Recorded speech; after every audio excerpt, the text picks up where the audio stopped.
vamos a estar estudiando 2 Corintios 13:5. Ya lo leí usted, pero lo leo nuevamente. Dice, pónganse a prueba para ver si están en la fe. Examínense a sí mismos. ¿O no se reconocen a ustedes mismos de que Jesucristo está en ustedes? A menos de que en verdad no pasen la prueba. ¿Alguna vez ustedes se han preguntado qué está pasando con su vida? ¿Hacia dónde va su vida? ¿Cuál es el rumbo que está tomando su caminar? ¿Qué están haciendo? Si lo que están haciendo está cumpliendo el propósito adecuado. Si tú te has preguntado cosas como esta y tú eres un creyente, seguramente a lo mejor incluso has llegado al punto de preguntarte, ¿tengo una fe viva? ¿No estaré fallando o no estaré equivocado? ¿Acaso sí estoy agradando a Dios con cómo estoy viviendo? Esas son cuestiones muy importantes. Yo creo que son cuestiones que todo creyente debemos de hacer. Debemos de cuestionar nuestra fe y nuestro caminar. Porque el cuestionarnos nos va a ayudar a determinar qué áreas están mal en nuestra vida. Y si estamos engañados y no somos creyentes, ese mismo examen nos ayuda a darnos cuenta que no somos creyentes y que necesitamos a Dios. Y aquí Pablo, en la carta de 2 Corintios, él lleva ya varios capítulos hablando sobre muchas cosas, ya está casi al final de esa carta. Y él les está hablando sobre el arrepentimiento, les habla sobre la disciplina, les habla sobre la autoridad bíblica. Y teniendo en mente esta base de todo lo que Pablo viene hablando, entonces llega aquí, llega este versículo. Y entonces después de toda esa enseñanza le dice, bueno, examínense, a ver, pónganse a prueba. Vean cómo está su caminar. Por lo tanto, este pareciera un mensaje dirigido entonces a cristianos, a creyentes. Pero Pablo sabe que evidentemente en toda iglesia local nosotros podemos ver creyentes genuinos y personas que no son creyentes dentro de la iglesia. Eso pasa en la iglesia local. Hay quienes son creyentes y quienes no lo son. Y la preocupación de Pablo es el bienestar de los que sí son creyentes ahí en la congregación. Y también que las personas que no son creyentes se den cuenta que no lo son, para que reciban el evangelio, para que dejen de estar engañados. Por esta razón escribe esta exhortación y anima a las personas a que empiecen a considerar su fe, a que vean qué es lo que está pasando. El día de hoy he titulado este sermón, ¿tienes una fe viva? Y lo que quiero es que hagamos un análisis personal de nuestras vidas. Esto lo vamos a ver de manera muy sencilla, lo vamos a ver en estos 2 puntitos. Es evalúa tu fe, examinando tu vida y reconociendo tu condición. Y muy sencillo, un solo versículo, lo partes en 2 y vas a obtener esos 2 sencillos puntos. Así que aquí Pablo está llamándonos a tener una fe auténtica, una fe verdadera. Y no malinterpretemos esto. No estamos hablando de que seamos religiosos o, dicho de una manera más burda, santurrones. No. Se trata de ser espirituales, de ser santos, como la Biblia lo dice que seamos, no perfectos. Es una exhortación a analizar nuestras vidas para que éstas, en lugar de estar apuntando a lugares que no tienen que ver, se enfoquen en glorificar a Dios. Así que el día de hoy se supone que después de que estudiemos esto, nosotros podemos contestar preguntas como: ¿mi vida es un reflejo de crecimiento y madurez? ¿Cada día yo estoy mostrando más a Cristo? ¿O mi carácter cada día está más parecido al de Cristo? ¿Tu vida será una que da gloria a Dios? Esas preguntas debemos de contestarlas cuando terminemos de estudiar este pasaje. Y claro, esto es de manera personal. Es para que uno de manera personal analice su caminar y se ponga cuentas con el Señor. Que haga los cambios necesarios de acuerdo al análisis que haya hecho. Así que vamos a ir rápidamente entonces a la primera parte de este versículo. 2 Corintios 13:5a. Pónganse a prueba para ver si están en la fe. Examínense a sí mismos. Examinando nuestra vida. Las frases o las palabras aquí que nosotros podemos observar: pónganse a prueba y examínense, es lo mismo. Él está repitiendo lo mismo, una misma cosa. Son sinónimos Y en sí es un llamado nada más a que te estés evaluando, a que hagas un examen de ti mismo. Nos está invitando a cuestionar cuál es tu caminar. Te está invitando a cuestionar cómo está tu vida espiritual. Te está invitándote a cuestionar tu fe. De tal manera que no es precisamente un llamado a observar nuestra creencia como tal, sino que más que nada es una invitación a ver si estás viviendo de una manera digna del Evangelio. Porque pensemos esto, una persona que ha recibido el Evangelio forzosamente tiene un resultado. Porque eso es como una ecuación. Tú eres salvo, entonces ahora tienes vida. Y el resultado de que tú tengas vida es que vas a dar fruto. Un fruto de arrepentimiento. Un fruto de que eres creyente. O sea, se va a notar, se va a evidenciar de que estás en Cristo. De que has recibido el Evangelio. Así que el autoexamen al que está exhortando aquí Pablo es algo que en alguna manera observamos está presente a lo largo, pero de toda la Biblia. Si tú lees la Biblia de principio a fin, vas a darte cuenta que constantemente es un llamado a, hey, examínate, observa cómo estás. El mismo David decía, Señor, muéstrame. Vean, Job, un hombre íntegro, Job, un hombre fiel a Dios. Él estaba pidiéndole su ayuda para cambiar. Decía aquí Job, ¿cuántas son mis iniquidades y pecados? Hazme conocer mi rebelión y mi pecado. Él quería examinar, él quería darse cuenta por medio de ese examen si realmente estaba glorificando a Dios o no. David, un hombre que es conocido como un hombre conforme al corazón de Dios, se acerca a Dios y le dice, escudriñame, oh Dios, y conoce mi corazón. Pruébame y conoce mis inquietudes y ve si hay en mí camino malo y guíame en el camino eterno. O sea, cámbiame, por favor, Señor. Si yo en alguna manera estoy desviándome del camino, por favor, enderece ese camino hacia lo que tú quieres, hacia tu voluntad. Incluso Dios, hablando a su pueblo, cuando el pueblo estaba actuando de una manera equivocada, que le estaba ofendiendo, Dios está tratando de hacerlos volver en cuanto a sus mentes, que dejen el pecado y que dejen toda la idolatría y que le obedezcan y le glorifiquen.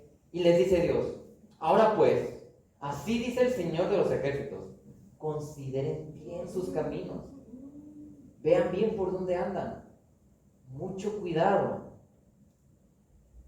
Pablo, tiempo atrás, hablando a la misma congregación en la primera carta, les decía a esas mismas personas, examínese cada uno a sí mismo. Y entonces, coma del pan y beba de la copa. Obviamente en este contexto, él estaba hablando de la institución de la Santa Cena.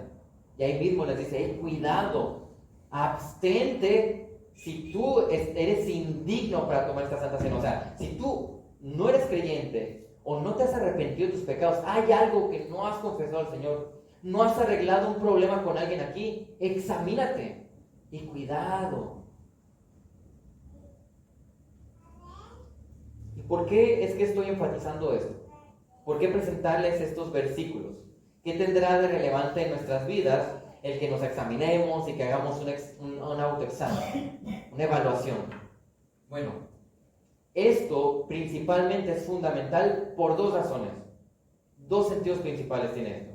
Uno, si tú no estás en la fe, pero crees estarlo, el autoexamen te va a ayudar a determinar eso. Te va a ayudar a darte cuenta que realmente no estás en la fe, que tu fe está muerta. Y entonces ahora sí tú vas a poder clamar al Señor, vas a poder buscar de verdad. Y segundo, si tú estás en la fe, tú eres un creyente genuino, esto te permite detectar áreas de tu vida. Es como una lupa que te va a permitir observar aquellas manchas o aquellos detalles en los que tienes que empezar a trabajar, en los que no estás creciendo o en los que no estás obedeciendo. Y aquellos en los que sí estás obedeciendo, pero que aún puedes crecer mucho más. En pocas palabras, es parte así fundamental en tu vida cuestionar tu camino. El que hagas un examen para ver dónde estás. Y en muchas ocasiones, por estas fechas, pues llegamos a final de año y estamos todos emocionados de empezar a hacer propósitos nuevos, qué cosas vamos a cumplir para el 2024, y hacemos un análisis para ver cuántas metas y cuántos propósitos del 23 pudimos cumplir. Y eso está bien, es correcto hacer esa observación y tener estas metas que tenemos que cumplir. Por la gracia de Dios muchas veces las cumplimos, pero algo muy bueno también es hacer una observación de nuestra vida espiritual. Es bueno que nosotros veamos hacia atrás el inicio del 2023 y hagamos un análisis por lo menos a lo mejor de estos 12 meses y chequemos, a ver, ¿qué pasó en mi vida? A ver, ¿cambié esos pecados con los que estaba luchando allá en enero? ¿Pude mortificarlos? ¿En qué aspectos estoy creciendo? ¿Qué cosas nuevas estoy aprendiendo y aplicando de la palabra del Señor? Hacer este tipo de análisis es muchísimo más fructífero, porque muchísimo mejor es enfocarse en la vida espiritual.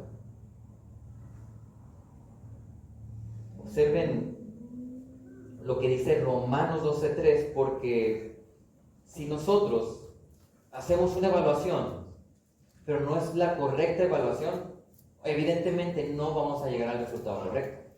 Así que aún para hacer este autoexamen tiene que ser de la manera adecuada.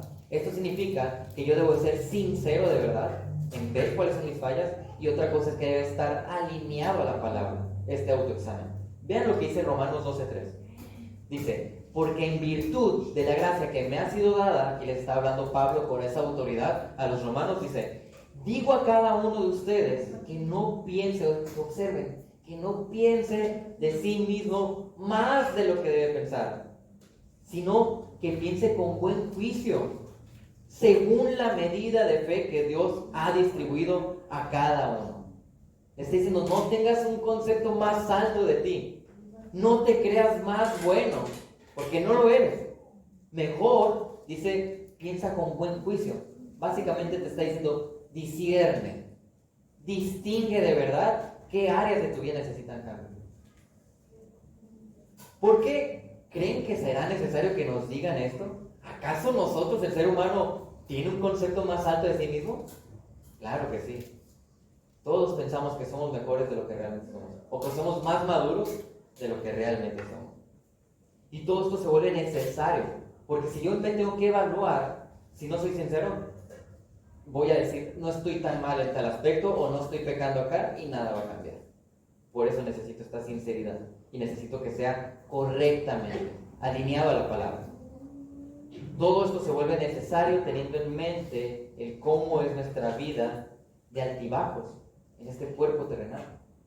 Tal vez hace un mes yo mortifiqué un pecado con el que estaba luchando, y dentro de 2 años vuelvo a caer en él y tengo que empezar a luchar nuevamente. Así es esta vida, porque estamos en este cuerpo de muerte. Por lo tanto, siempre tengo que examinarme.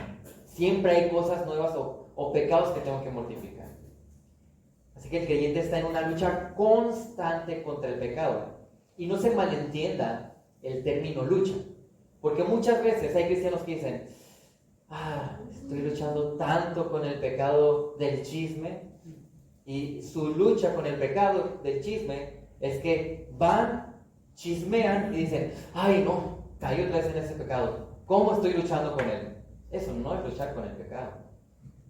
Eso no tiene nada que ver con luchar. Cuando uno lucha con un pecado, ¿saben qué es lo que estamos haciendo? Estamos poniendo barreras, nos estamos preparando, hacemos estrategias que nos permitan atacar ese pecado. Yo no me voy a poner en una situación de tentación para no caer en él, y voy a buscar las maneras en las cuales yo pueda eliminar ese pecado por medio de lo que dice la Biblia. Así que es como, por ejemplo, dice ahí Efesios, el que miente, ya no mienta. Ok, dejaste de pecar, pero no queda ahí la cosa. Si realmente quieres mortificarlo, dice, y ahora en lugar de mentir, habla la verdad. O sea, tú tienes que eliminar el pecado y sustituirlo por algo que dé la gloria a Dios. Eso es realmente crecer. Ahí es donde uno empieza a madurar. Pero para que este proceso tenga el resultado correcto de crecer, de madurar, de ir rumbo a nuestra meta como creyentes, que es la semejanza a Cristo, es necesario que nosotros hagamos algo como creyentes. El creyente por sí solo por ser creyente nada más, no va a cambiar. El Espíritu Santo está morando en ti si tú eres creyente, pero el Espíritu Santo no puede capacitarte si tú primeramente no eres disciplinado.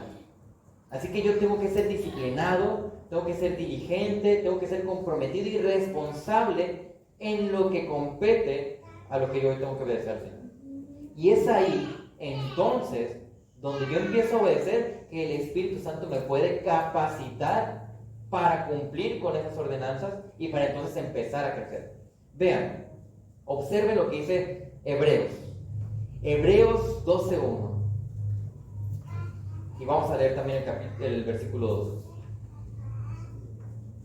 Dice: por tanto, puesto que tenemos en derredor nuestro tan gran nube de testigos, y no se malentiendan, nadie nos está viendo, los ángeles no nos están viendo desde el cielo como estamos ahí corriendo, o otras personas que ya murieron no están viéndonos desde ahí. Los testigos aquí, en el sentido correcto, estamos hablando que fueron testigos del Señor, tal y como nosotros lo somos ahora. Entonces, como tenemos esos ejemplos que mencionó en todo el capítulo 11 Hebreos, bueno, entonces como ya tenemos esos ejemplos, dicen: despojémonos también de todo peso y del pecado que tan fácilmente nos envuelve. Y observen, una vez que tú te despojas de eso, ¿qué sucede? Y corramos con paciencia la carrera que tenemos por delante.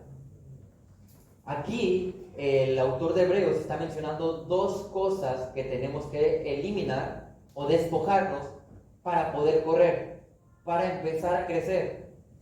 En un sentido teológico, para santificarnos. ¿Cuáles son estas dos cosas? Despojarnos del peso y del pecado. Y aquí está hablando de dos cosas distintas. O sea, te está diciendo que unas cosas son pecado y otras cosas son peso.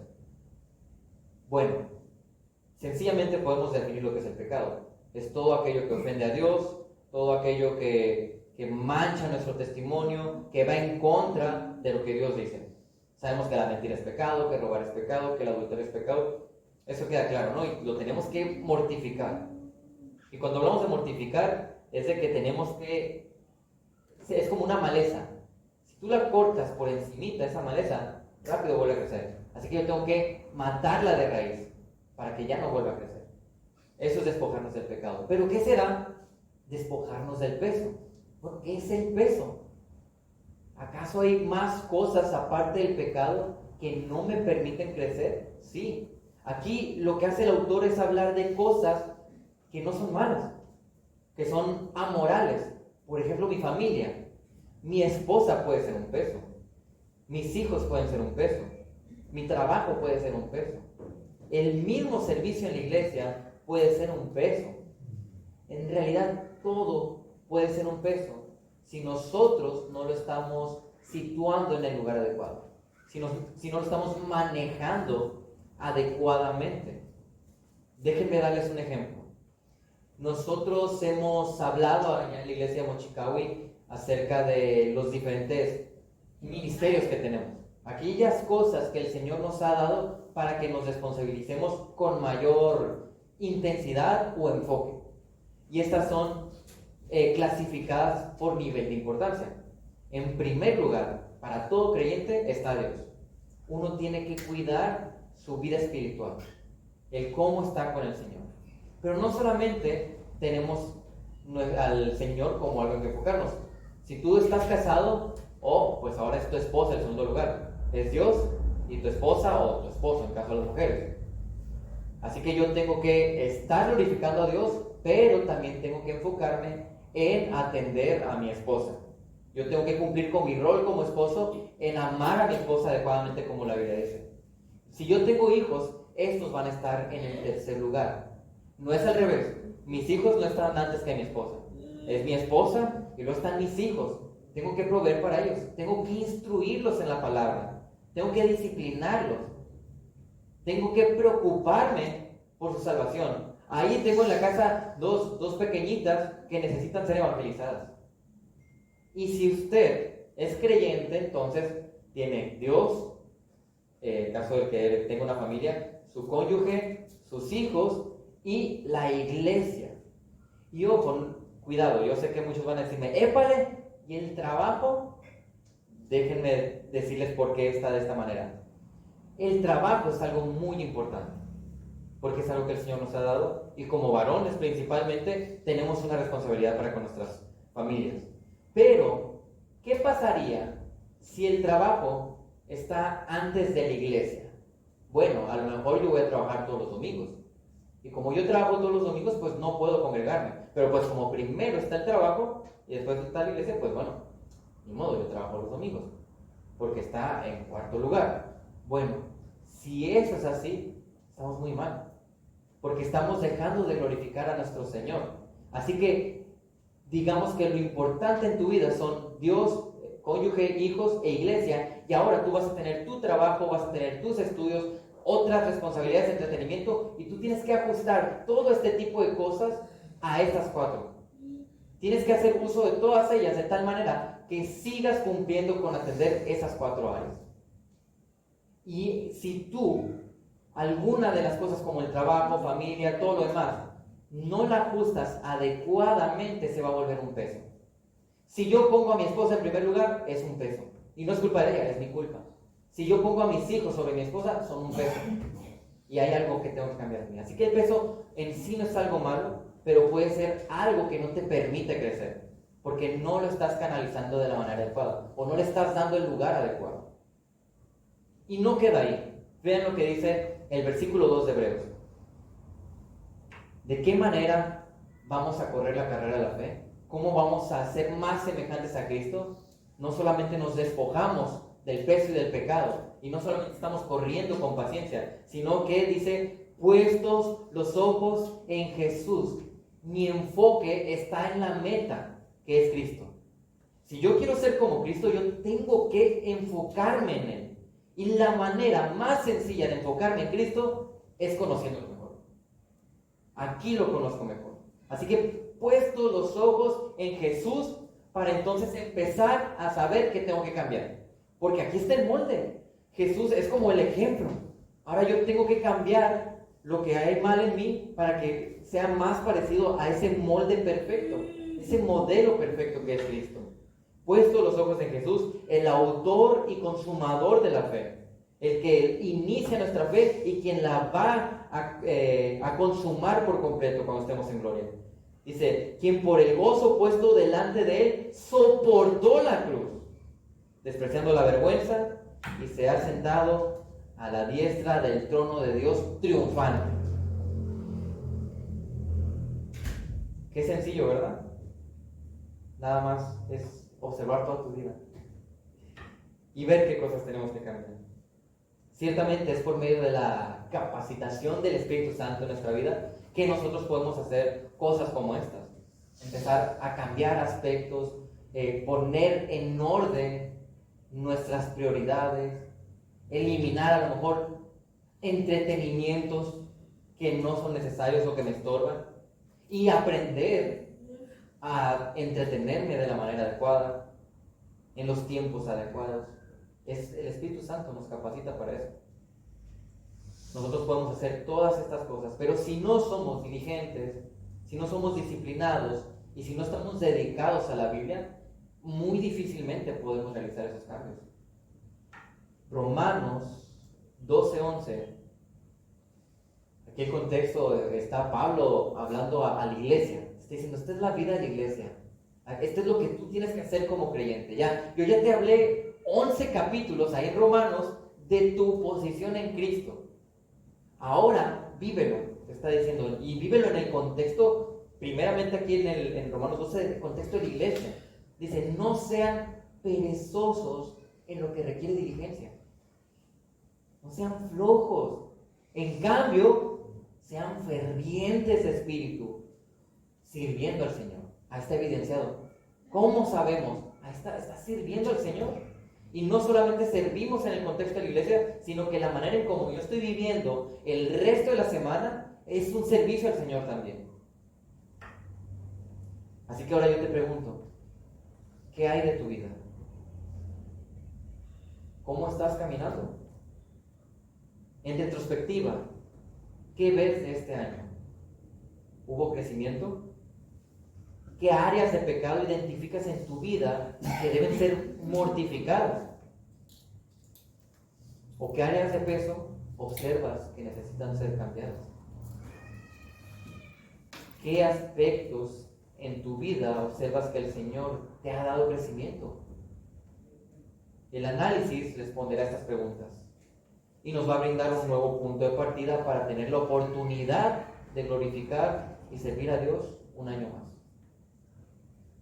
Esto es una oportunidad de madurez, de crecimiento para la gloria de Dios. Y es una oportunidad de ser más como Cristo. Pero no solamente tenemos que hacer un examen de nosotros mismos, sino que el versículo continúa. Tenemos que reconocer nuestra condición. Dice 2 Corintios 13 y la segunda parte del versículo 5, les pregunta, ¿o no se reconocen a ustedes mismos de que Jesucristo está en ustedes? A menos de que en verdad no pasen la prueba. Básicamente, lo que naturalmente se espera de cada cristiano o creyente es que después de realizar un análisis, un examen, tenga una certeza, que es Jesucristo. Está en Jesucristo. Por lo mismo, Pablo realiza esta pregunta. Dice, ¿o no se reconocen ustedes mismos de que Jesucristo está en ustedes? Esta es una verdad teológica importante para nuestra vida. Puede parecer cualquier cosa. Están mencionando a Jesucristo de una manera ambigua por ahí, pero no. Es a la luz de esa posición que tenemos en Cristo que entonces podemos contestar la pregunta de ¿tienes una fe viva? Vean, Gálatas 2:20. Esto es para cada creyente. Dice, con Cristo he sido crucificado. Y ya no soy yo el que vive, sino que Cristo vive en mí. Y la vida que ahora vivo en la carne, la vivo por la fe en el Hijo de Dios, el cual me amó y se entregó a sí mismo por mí. Esta realidad teológica es como la gasolina para nosotros. Porque esta es la posición que tenemos. El tener entendimiento teológico de que esta es tu posición en Cristo es lo que te va a mover a cambiar. Porque dice, con Cristo he sido crucificado. ¿En qué sentido hemos sido crucificados nosotros con Cristo? ¿Por qué lo menciona de esa manera Gálatas? Nosotros, por la gracia de Dios, somos partícipes de esto estando en Cristo. Es como si fuésemos crucificados junto con Él. Porque cuando el Padre nos ve a nosotros, no nos ve como esos pecadores que están manchados y que no van a poder entrar al reino de Dios, sino que Él nos ve manchados con la sangre de Cristo. Y dice, esos son mis hijos, esos pueden entrar, adelante. Pero hay un aspecto bien importante que tenemos que reconocer nosotros. Si yo he sido crucificado con Cristo, se supone que yo ahora estoy tomando mi cruz cada día, dice la palabra. Y el tomar mi cruz cada día, ¿para qué me sirve? ¿Recuerdan qué es lo que sucedía en una cruz? ¿Qué había ahí? Había muerte. Así que si yo estoy tomando mi cruz cada día, se supone que quien va a morir en esa cruz que yo estoy tomando, soy yo. O sea, yo debo hacer morir mi ego, mi orgullo. Ya no vivo para mí. Yo ya no soy esclavo del pecado, sino que ahora soy esclavo de Cristo. Así que voy a crucificar el yo para entonces hacer lo que Él quiere, hacer su voluntad. Dice, ya no soy yo el que vive, sino que Cristo vive en mí. Y la vida que ahora vivo en la carne, o sea, en este cuerpo terrenal, la vivo por la fe en el Hijo de Dios. Y una vida que es vivida por la fe en el Hijo de Dios es una vida que cada día hace que el carácter de esa persona se parezca más a Cristo. Hacia allá va caminando. Y esto lo hacemos por precisamente lo que hice al final, por ese amor y esa entrega de Cristo. Esta realidad tiene un resultado que evidentemente está mostrando las marcas de un verdadero cristiano. Ahora, vamos por partes. ¿Cuáles son esas marcas? ¿Cuáles serán las marcas que podemos reconocer las personas para saber que tienen una fe viva? Más sencillo. ¿Cómo sé yo que alguien es creyente? Verdadero. Porque muchos dicen, yo creo en Dios. Pero ¿cómo sé que cuando una persona dice que cree en Dios es verdad? ¿Cómo lo sabemos?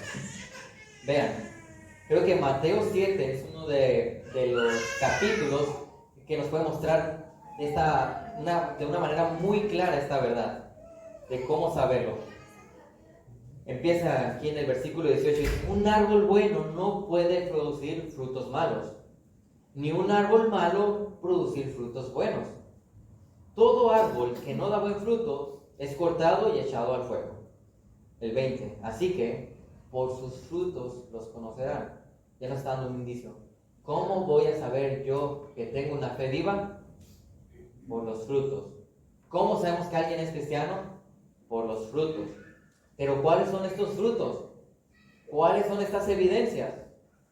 Continúa en el 21. No todo el que me dice, Señor, Señor, entrará en el reino de los cielos, sino el que hace la voluntad de mi Padre que está en los cielos. Y quiero que veamos ese versículo 21. Dice, no todo el que me dice Señor, Señor. ¿Qué tipo de gente está aquí? ¿Quiénes son esos que dicen Señor, Señor? Son esos que creen que tienen una relación con Dios, creen que lo conocen. Son los que fácilmente dicen, sí, sí, sí, yo creo en Dios. Pero, ¿cómo sabemos que es mentira? Que no tienen una relación con Dios. Bueno, porque aquí le dice, bueno, el que hace mi voluntad, el que hace la voluntad del Padre que está en los cielos, ese sí va a entrar en el reino de los cielos. Significa que estas personas decían, Señor, Señor, te conozco, pero no le obedecían. No hacían su voluntad. Así que aquí vemos un elemento muy importante. ¿Cómo saber si mi fe está viva? ¿Cómo saber que soy creyente? Bueno, le obedezco. Hago su voluntad. Eso es lo primero. Pero vean, sigue en el 22. Muchos me dirán en aquel día, Señor, Señor. Aquí otra vez están hablando. Pero vean lo que dice. ¿No profetizamos en tu nombre? ¿Y en tu nombre echamos fuera demonios? ¿Y en tu nombre hicimos muchos milagros?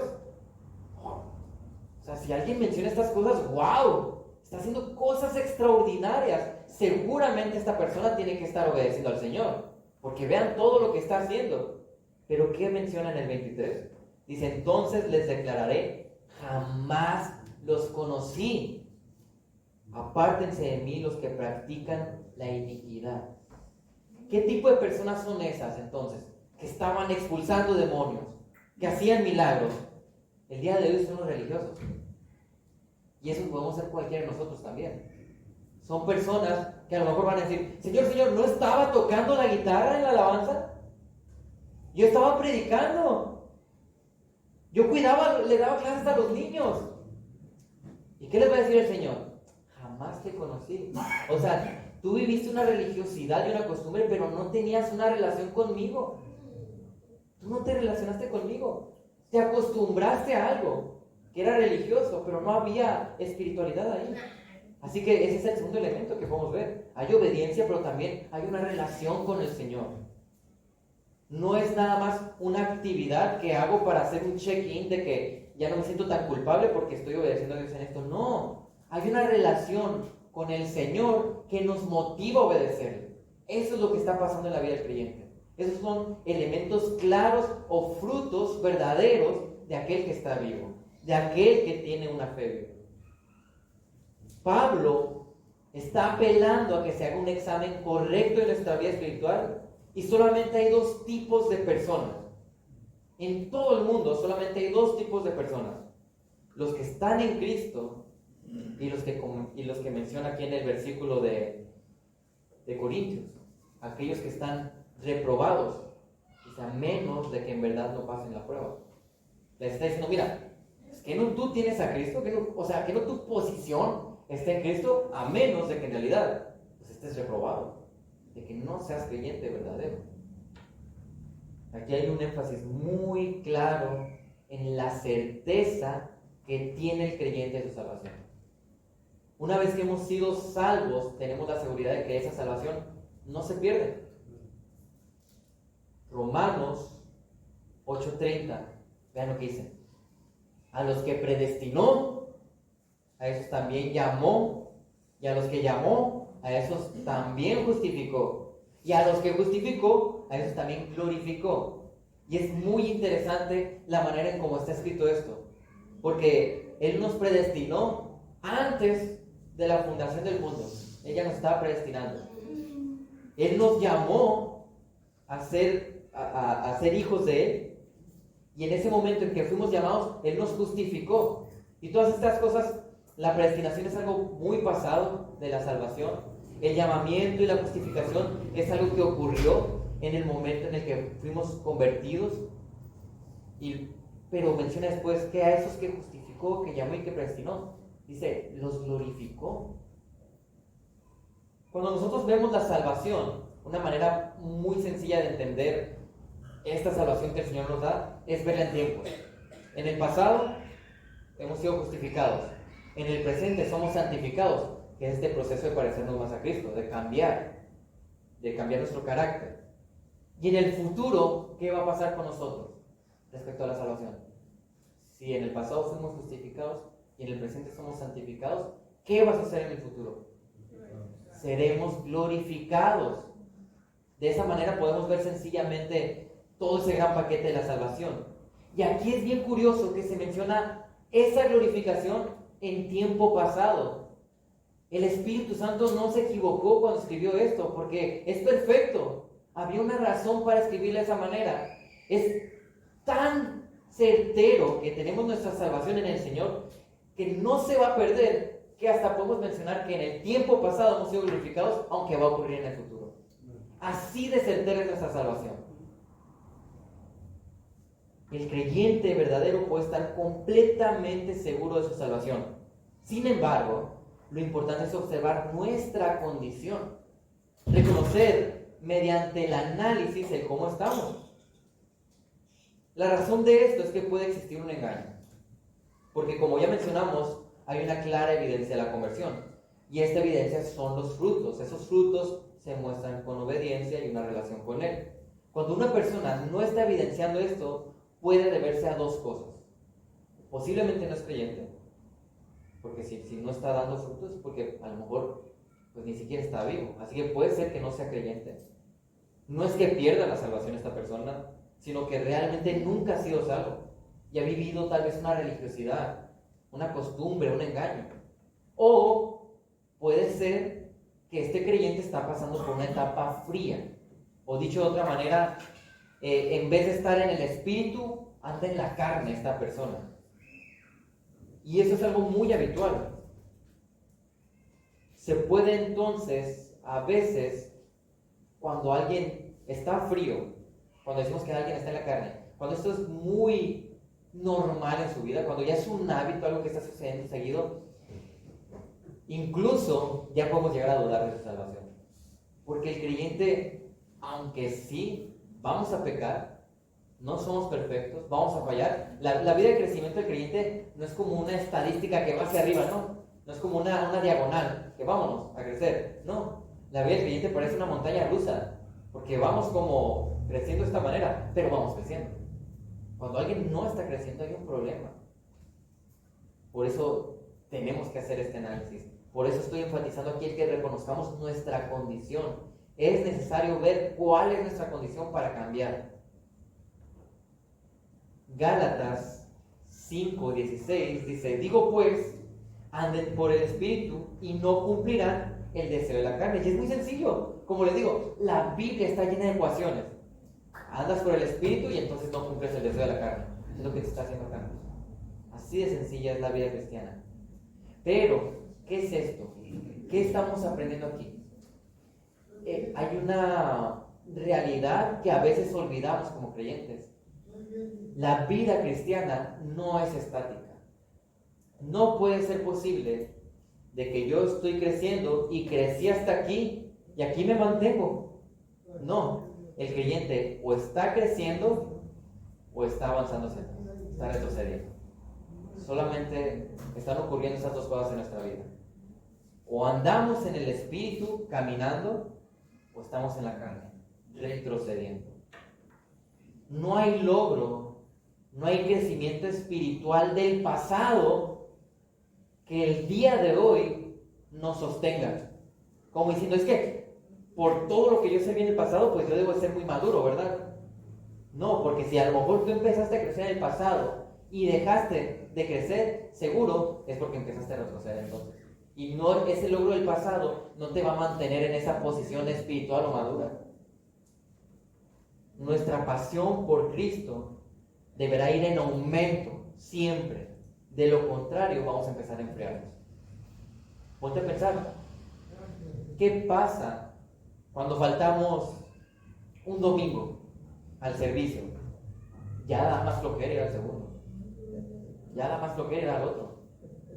¿Qué pasa cuando yo llevo un hábito de lectura muy bueno todos los días y de repente ya no leí dos?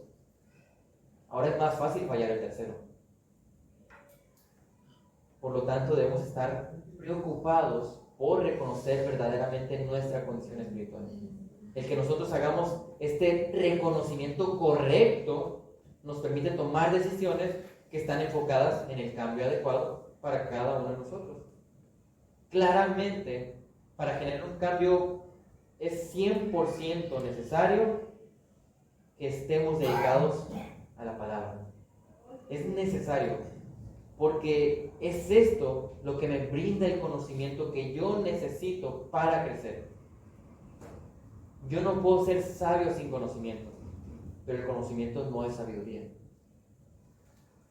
Necesitamos ser dirigidos por el Espíritu Santo para que los cambios que hagamos sean correctos. Y el Espíritu Santo nos va a dirigir por medio de qué tanto estamos aprendiendo de esto. De nada sirve realizar cambios que no están fundamentados en la palabra. Si yo hago cambios que Dios no me dice que yo haga, que la Biblia no explica explícitamente o implícitamente, puede generar un cambio moral, pero no espiritual. Recordemos que no importa lo que para mí signifique un versículo o lo que signifique para fulanito, sino lo que importa es cuál es el significado que le da Dios. La interpretación del mensaje es solo una. Solo hay una interpretación del mensaje. Y a partir de esa interpretación podemos observar diferentes aplicaciones, que es distinto. Pero el mensaje es uno. Y la interpretación correcta es una. No hay varias interpretaciones. No es como si yo le envío una carta de amor a mi esposa y que cuando yo le escribo esa carta de amor tiene un propósito. Yo por alguna razón estoy poniendo las palabras que pongo ahí. Por alguna razón a lo mejor le puse un corazoncito en alguna parte. A lo mejor es un dibujo que ella va a entender porque se trata de nosotros. Así que tiene un propósito. No es de que una persona lo toma y va a decir, bueno, la interpretación que yo le doy a esto es esta manera. No. El autor solamente tenía un propósito en mente cuando escribió eso.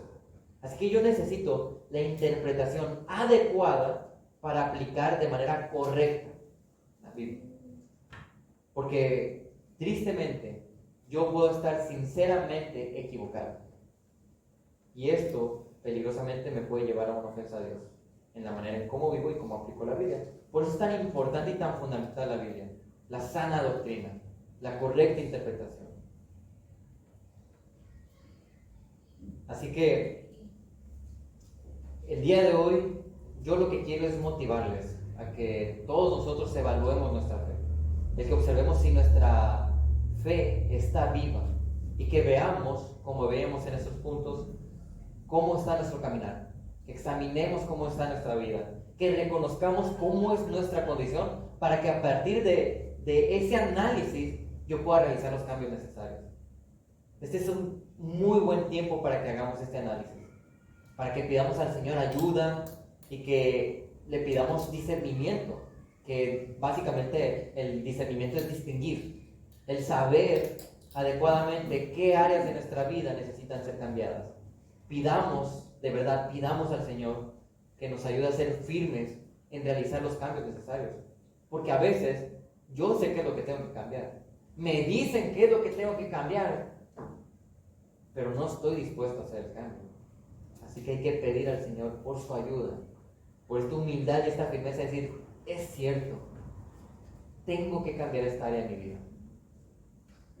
Tenemos que ser diligentes, disciplinados, responsables y comprometidos en nuestro servicio a Dios. Yo no estoy cambiando para quedar bien con la gente, no, es para darle la gloria a Dios. Empezamos un año nuevo con oportunidades de iniciar hábitos de gracia que nos dan esta fortaleza espiritual, que nos ayudan a seguir creciendo, a seguir adorando a Dios.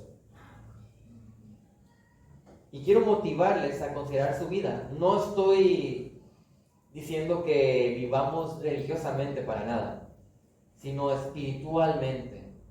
El cambio que necesitamos es interno, un cambio que mate nuestros pecados y en su lugar desarrolle hábitos de gracia que le den la gloria a Dios. Yo creo que es muy fácil ser santurrones, porque se ve mejor. Es muy fácil decir que porque yo estoy con la bandera de no, por un ejemplo, es solo un ejemplo, por un ejemplo decir que yo no veo tele y que estoy pregonando con la bandera y diciéndole a todos que yo no veo la tele, pensar que ya soy más santo, cuando no tiene mayor relevancia el no ver la tele, si de verdad yo no estoy cambiando, sinceramente. ¿Recuerdan? Hay gente que a veces se enfoca mucho en que cuidado que consumes.